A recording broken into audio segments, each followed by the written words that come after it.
다혜림 씨, 이 집 정말 혼자 살면 외롭지 않아요. 다소의 목소리는 퉁명스러웠지만 그 속에는 진심이 담겨 있었다.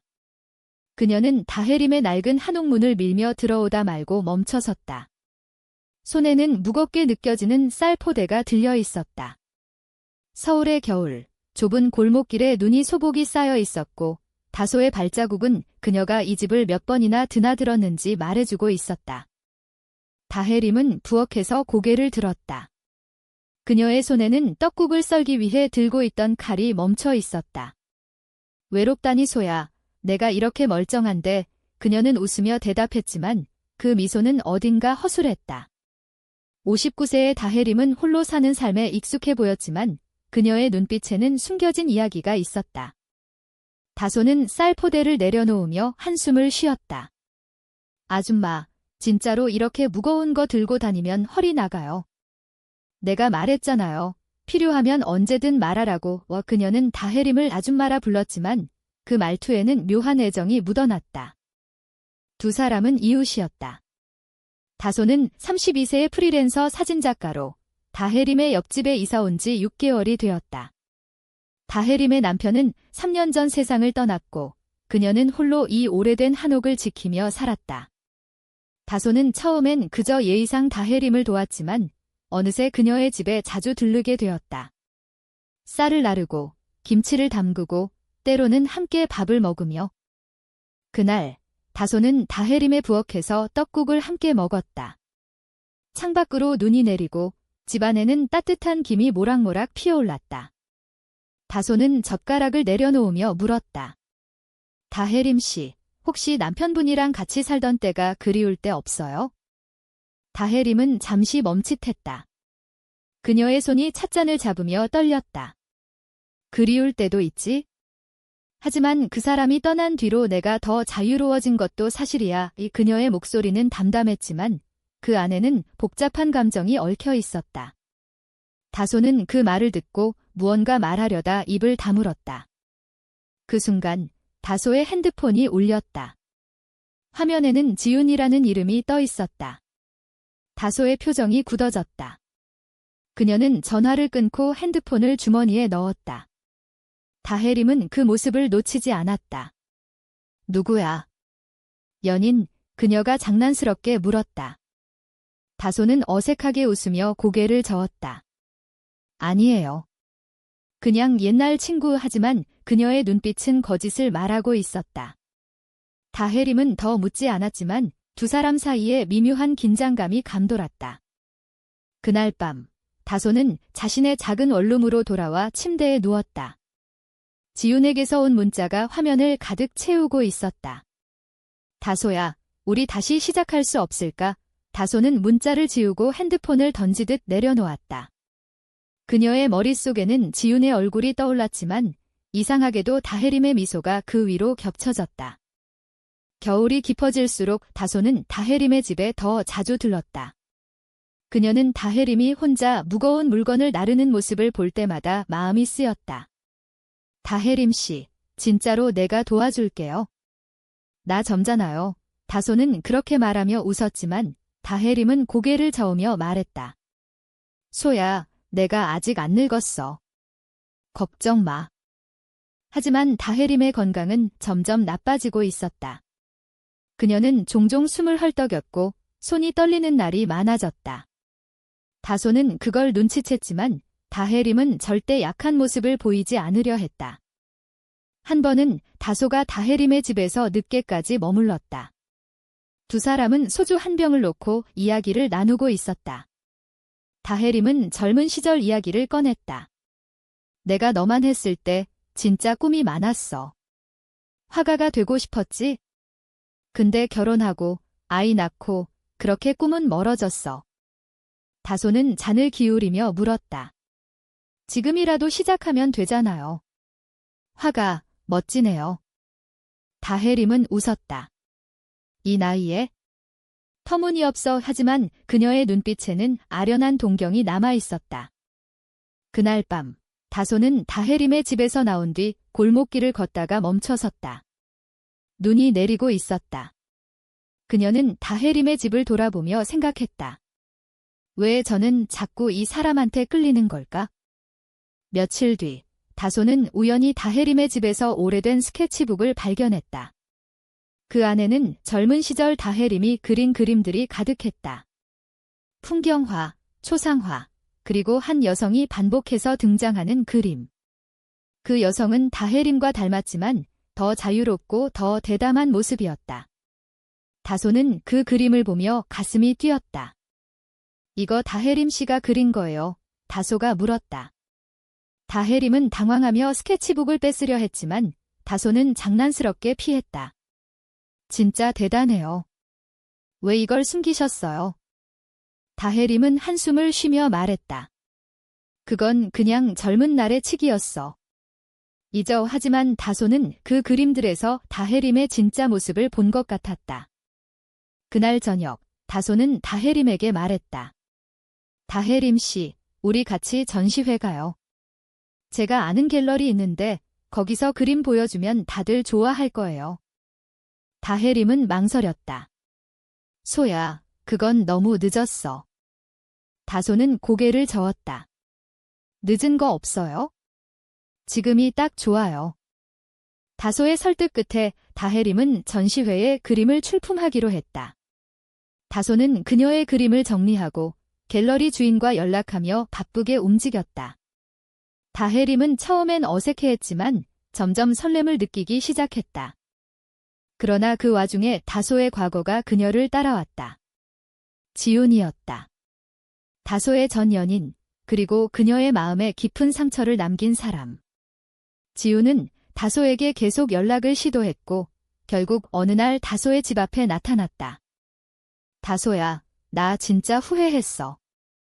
우리 다시 시작하자. 지훈의 목소리는 절박했다. 다소는 차갑게 대답했다. 지훈아, 너 때문에 내가 얼마나 힘들었는지 알아? 지훈은 다소의 손을 잡으려 했지만 다소는 뿌리쳤다. 제발. 그 장면을 우연히 본 사람은 다혜림이었다. 그녀는 다소의 집 앞에서 멈춰 서 있었다. 손에는 다소에게 주려고 가져온 김치통이 들려 있었다. 다혜림은 아무 말 없이 돌아섰다. 다음 날, 다혜림은 다소에게 약간 거리를 두기 시작했다. 다소는 그 변화를 눈치챘지만 이유를 알지 못했다. 다혜림 씨, 무슨 일 있어요? 요즘 왜 이렇게 조용하세요? 다혜림은 미소로 대답했다. 아무것도 아냐. 그냥 좀 바빠서. 하지만 다혜림의 마음은 복잡했다.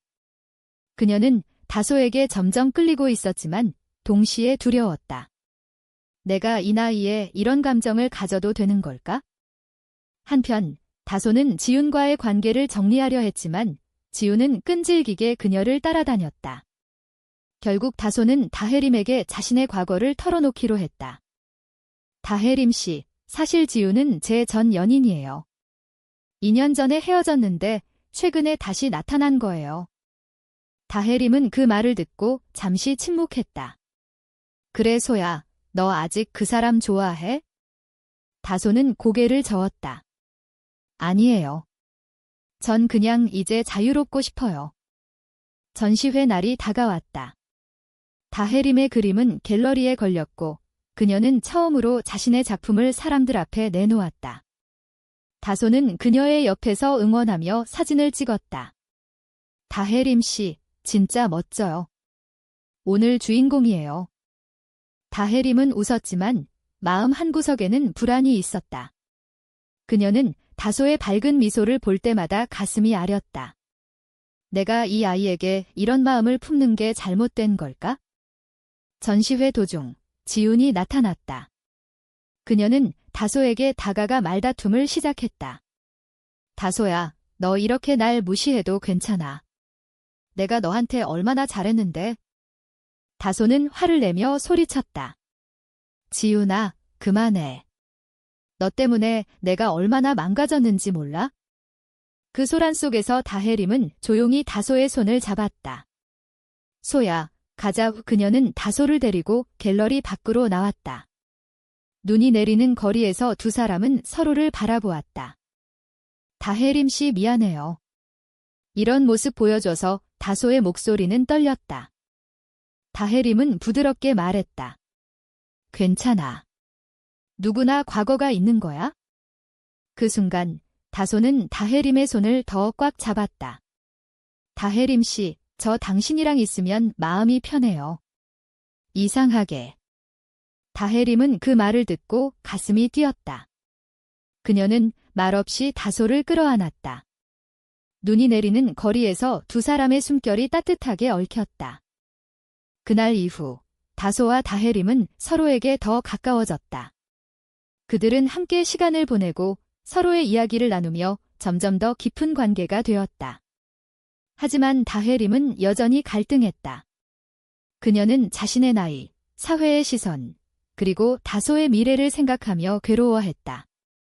한 번은 다소가 다혜림의 집에서 밤늦게까지 머물렀다. 두 사람은 소파에 앉아 영화를 보고 있었다. 다소는 다혜림의 손을 잡으며 말했다. 다혜림 씨, 저 당신 좋아해요. 다혜림은 충격을 받았다. 그녀는 떨리는 목소리로 물었다. 소야, 너 진심이야? 다소는 고개를 끄덕였다. 네, 처음엔 그냥 이웃으로 시작했지만 지금은 달라요. 다혜림은 눈물을 글썽이며 말했다. 소야, 나 같은 사람한테 이런 마음 가지면 안 돼. 난 너무 늙었어. 너 인생 망칠 거야? 다소는 단호하게 대답했다. 그건 제가 결정할게요. 다혜림 씨, 저 당신이 행복했으면 좋겠어요. 그날 밤, 두 사람은 서로를 끌어안고 잠들었다. 하지만 다혜림의 마음은 여전히 불안으로 가득했다. 며칠 뒤, 다혜림은 동네 사람들의 수군거림을 들었다. 그 아줌마, 젊은 여자랑 너무 가까이 지낸다던데. 다혜림은 그 말에 상처받았지만 다소에게는 말하지 않았다.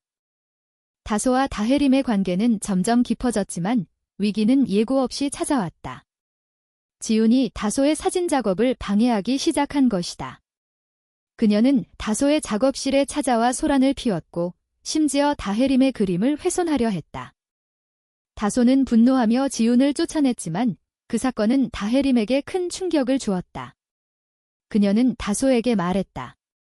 소야, 어쩌면 우리가 너무 멀리 온 거야. 너 때문에 내가 이렇게까지 상처받고 싶진 않아. 다소는 절망했다. 다혜림 씨, 저 때문에 힘들다면 제가 떠날게요. 그 말에 다혜림은 눈물을 흘렸다. 소야, 그게 아니야. 난 그냥 너를 지키고 싶은 거야. 두 사람은 잠시 거리를 두기로 했다. 다소는 자신의 원룸에서 홀로 시간을 보냈고 다혜림은 한옥에서 그림을 그리며 마음을 달랬다. 그러나 다소는 다혜림을 포기할 수 없었다. 그녀는 다혜림의 집으로 찾아가 말했다. 다혜림 씨, 저 당신 없이 못 살아요. 제발 우리 다시 시작해요. 다혜림은 다소의 진심을 보고 마음이 흔들렸다. 그녀는 다소를 끌어안으며 말했다. 소야, 나도 너 없인 안 돼. 봄이 왔다. 다혜림과 다소는 다시 함께였다.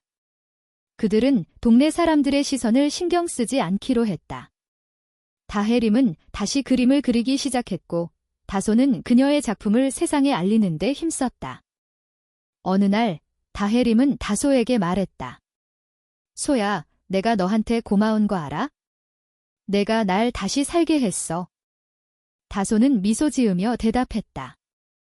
다혜림 씨, 저도 당신 덕분에 진짜 사랑이 뭔지 알았어요. 두 사람은 한옥마당에 앉아 차를 마셨다. 눈이 녹고 꽃이 피는 계절이었다. 그들은 서로의 손을 잡고 앞으로의 날들을 꿈꿨다. 다혜림은 속으로 생각했다. 내가 이 나이에 이런 사랑을 할 줄 몰랐어. 하지만 이게 나야? 그들의 사랑은 사회의 편견을 넘어 조용히, 그러나 단단하게 이어졌다.